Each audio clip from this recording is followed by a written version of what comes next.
నేను సకల విధాల ప్రయత్నం చేస్తున్నా.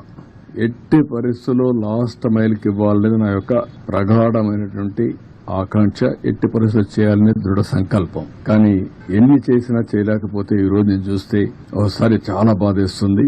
ఒక అతను 1 సంవత్సరం అబ్బాయి తీసుకొని వచ్చి ఏడుస్తున్న దగ్గరికి వచ్చి, నా భార్య వదిలేసి వచ్చాను ఈ పిల్లవాడి కోసరం, వీడిని బతికించుకోవడం కోసరం నేను భార్యను కూడా వదిలిపెట్టి ఇక్కడికి వచ్చాను, పలానా ఇంట్లో ఉంది, నా భార్యను తీసుకురండి అని చెప్పి ఏడ్చే పరిస్థితికి వచ్చాడు. ఒక పెద్ద ఆయనైతే వైఫ్ డాటర్ మా ముందరిని ఆ వైఫ్ పెయింట్ అయిపోయే పరిస్థితికి వచ్చింది. ఆవిడ్ని తీసుకురావడానికి సమస్యలు.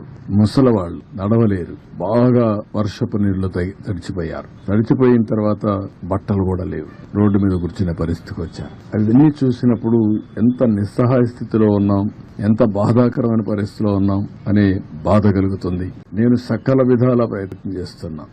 ఎట్టి పరిస్థితుల్లో లాస్ట్ మైల్కి ఇవ్వాలనేది నా యొక్క ప్రగాఢమైనటువంటి ఆకాంక్ష. ఎట్టి పరిస్థితులు చేయాలనే దృఢ సంకల్పం. కానీ ఎన్ని చేసినా చేయలేకపోతే ఈ రోజు నేను చూస్తే ఒకసారి చాలా బాధేస్తుంది.